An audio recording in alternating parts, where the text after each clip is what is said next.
Season পরিবর্তনের সময় যদি এরকম একটা সজনে ডাঁটার তরকারি থাকে তাহলে তো আর কোনো কথাই নেই, গরম গরম ভাতের সঙ্গে দুর্দান্ত লাগে খেতে। নমস্কার বন্ধুরা, আজকে আমরা সজনে ডাঁটা আর কুমড়ো দিয়ে দারুণ স্বাদের একটা রেসিপি করেছি। আর দেখুন দেখতে কতটা লোভনীয় হয়েছে। গরম গরম ভাতের সঙ্গে যদি পরিবেশন করেন খেতে কিন্তু দারুণ লাগবে। এভাবে আপনারা বাড়িতে বানিয়ে খাবেন, আশা করছি ভীষণ ভালো লাগবে। তাহলে চলুন দেখে নিই আজকে রেসিপি। সবার প্রথমে এখানে নিয়েছি সজনে ডাঁটা, কুমড়ো আর 2টা টমেটো। এবার এই সবজিগুলোকে কেটে নেব। আমাদের সবজিগুলো কাটা হয়ে গেছে। কুমড়োগুলোকে এরকম বড় বড় করে কেটে নিয়েছি, আর সজনে ডাঁটাগুলোকে এভাবে বড় বড় লম্বা করে কেটেছি, আর টমেটো গুলোকে এরকম লম্বা শেপ দিয়ে কেটেছি। এখন এগুলোকে খুব ভালো করে ধুয়ে নেব। এখন গ্যাসে একটা কড়াই বসিয়েছি, ভালো করে গরম করে নিয়েছি কড়াইটাকে। এবার দিয়ে দেব সর্ষের তেল। আমি রান্নাটা সর্ষের তেলে করব, আপনারা চাইলে কিন্তু সাদা তেলেও করতে পারবেন। এখন তেলটাকে নেড়ে দেব। এবার নিয়েছি ডালের বড়ি, দিয়ে দেব তেলের মধ্যে। দিয়ে দেব সামান্য লবণ, আর একটু দেব হলুদের গুঁড়ো। এখন নেড়ে চেড়ে ভেজে নেব। গ্যাসের ফ্লেমটা মিডিয়ামে রেখেছি, হাই ফ্লেমে ভাজলে বেশি লাল হয়ে যাবে। এভাবে অনবরত নেড়ে চেড়ে ভেজে নেব, যেন দুই সাইড থেকে খুব ভালো করে ভাজাটা হয়ে যায়। আমি বড়িগুলোকে একদম লাল লাল করে ভেজে নিয়েছি।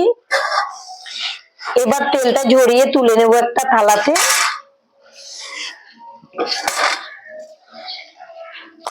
আর এদিকে সবজিগুলো ধুয়ে জলটাকে ঝরিয়ে নিয়েছি। প্রথমে আমি সজনে ডাঁটাগুলো দিয়ে দেব তেলের মধ্যে।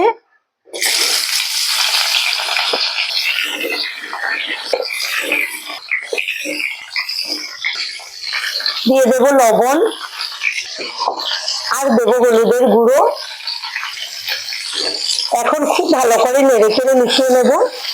আর আমি সজনে ডাঁটা বেশি করে নিয়েছি, আপনাদের যতটুকু লাগবে কম বেশি করে নিয়ে নেবেন। আমি আজকে সজনেটা বেশি করে নিয়েছি, তার কারণ এই রেসিপিটা খেতে অনেক বেশি মজার হয়। আপনারা এইভাবে বানিয়ে খেলে বুঝতে পারবেন। একদম নতুন ধরনের একটা রেসিপি, বড়ি দিয়ে বানাচ্ছি। এখন এগুলোকে নেড়ে চেড়ে খুব ভালো করে ভেজে নিতে হবে। গ্যাসের ফ্লেমটা লো টু মিডিয়ামে রেখেছি, ঢেকে দেব। 10 মিনিট পর ঢাকনাটা খুলে নেব। এর মাঝে ঢাকনা খুলে আমি 2বার নেড়ে চেড়েও দিয়েছি। আর সজনে ডাঁটাগুলো 50% মতো সেদ্ধ হয়ে গেছে, আমি চেক করে নিয়েছি। এবার এগুলোকে তুলে নেব।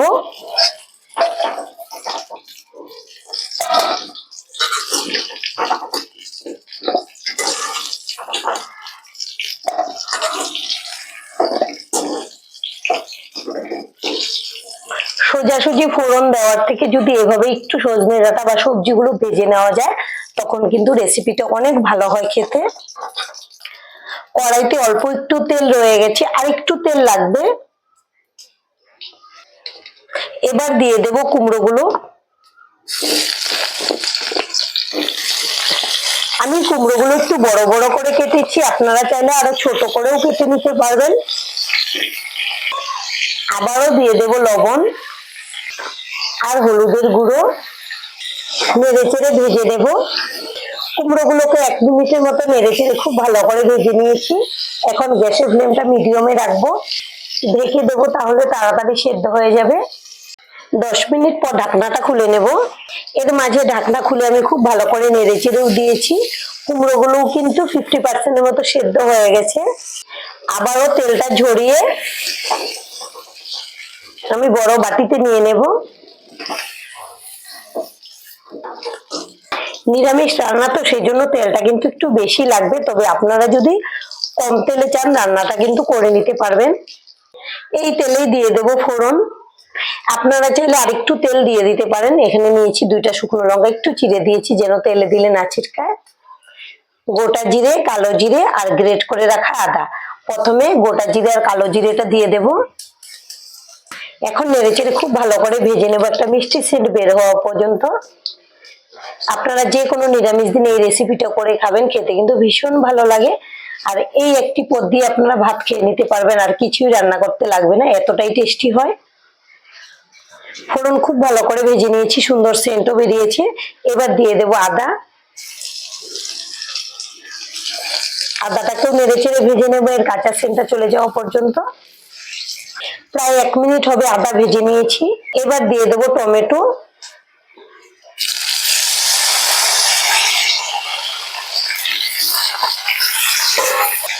দিয়ে দেবো স্বাদ অনুযায়ী লবণ। লবণটা বুঝিয়ে দিতে হবে যেন বেশি না হয়।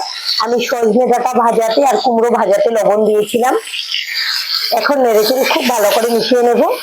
আর লবণটা কিন্তু সবজি কতটুকু দেবেন সেই বুঝে লবণটা দিতে হবে। আবারও ঢেকে দেবো, তাহলে খুব তাড়াতাড়ি সেদ্ধ হয়ে যাবে টমেটো গুলো। 3 মিনিট পর ঢাকনাটা খুলে নেব। এর মধ্যে ঢাকনা খুলে নেড়েও দিয়েছি, টমেটো গুলো কিন্তু মোটামুটি সেদ্ধ হয়ে গেছে। এবার নিয়েছি কিছু গুঁড়ো মশলা, জিরে গুঁড়ো, ধনে গুঁড়ো, কাশ্মীরি লঙ্কার গুঁড়ো, ঝাল লঙ্কার গুঁড়ো আর হলুদ গুঁড়ো, সবকিছু একসঙ্গে দিয়ে দেব। ঝালের পরিমাণটা আপনারা যেরকম খাবেন সেই বুঝে কম বেশি করে নিয়ে নেবেন। একটু দিয়ে দেব জল, যেহেতু আমি শুকনো মশলাটা নিয়েছি। জলটা দিয়ে মশলাটা কষালে খুব ভালো করে কষানোটা হবে, কড়াইতেও লাগবে না। আর আপনারা চাইলে মশলাগুলোকে জল দিয়ে গুলিয়েও কিন্তু দিয়ে দিতে পারেন। এখন খুব ভালো করে মশলা কষিয়ে নেব। আর একটু জল লাগবে।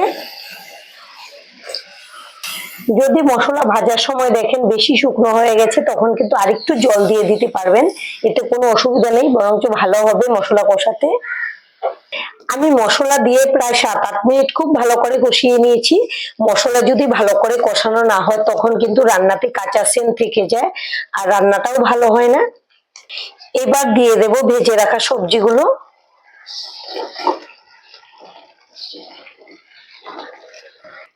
যতটুকু তেল লেগে আছে আমি কিন্তু এটা দিয়ে দিচ্ছি। এখন খুব ভালো করে সবজির সঙ্গে মশলা কষিয়ে নেব। আর মশলা কষানোর পর খুব সুন্দর একটা সেন্টও বেরিয়েছে। সবজিগুলোকে মশলার সঙ্গে 2 মিনিটের মতো নেড়েচেড়ে খুব ভালো করে মিশিয়ে নিয়েছি। এবার দিয়ে দেব জল।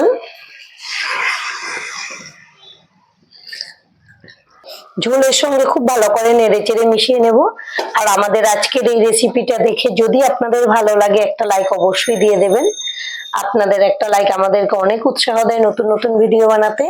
আর আমাদের চ্যানেলটিকে সাবস্ক্রাইব করে নেওয়ার জন্য অনুরোধ রইল। খুব ভালো করে নেড়েচেড়ে মিশিয়ে নিলাম। এবার ঢেকে দেব, যতটুকু সেদ্ধ হওয়ার বাকি আছে হয়ে যাবে। 10 থেকে 12 মিনিট হবে আমি ঢেকে রান্না করে নিয়েছি। মাঝে মাঝে ঢাকনা খুলে নেড়েও দিয়েছি। আর সবজিগুলো খুব ভালো করে সেদ্ধ হয়ে গেছে। দেখুন লাউগুলো কিন্তু সেদ্ধ হয়ে একদম গলে গেছে। এবার দিয়ে দেব সামান্য চিনি। আপনারা যদি মিষ্টি পছন্দ করেন, মানে চিনিটা দিতে পছন্দ করেন, তাহলে অবশ্যই দেবেন, এই রেসিপিটি খুব ভালো লাগে। আর দিয়ে দেব 4-5টা চিরা কাঁচা লঙ্কা।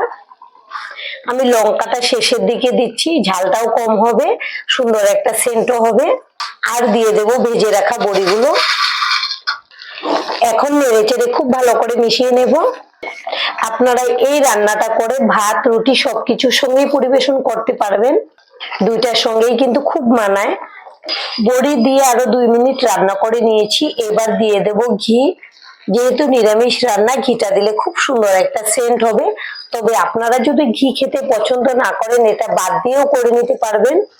এখন নেড়েচেড়ে খুব ভালো করে মিশিয়ে নেব। আর বড়িগুলোও কিন্তু খুব ভালো করে নরম হয়ে গেছে। 2 মিনিট রান্না করে নিয়েছি সেজন্য।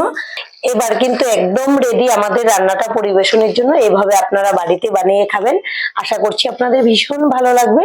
আর আজকের ভিডিওটা এখানেই শেষ করব। সবাই ভালো থাকবেন, সুস্থ থাকবেন, ধন্যবাদ।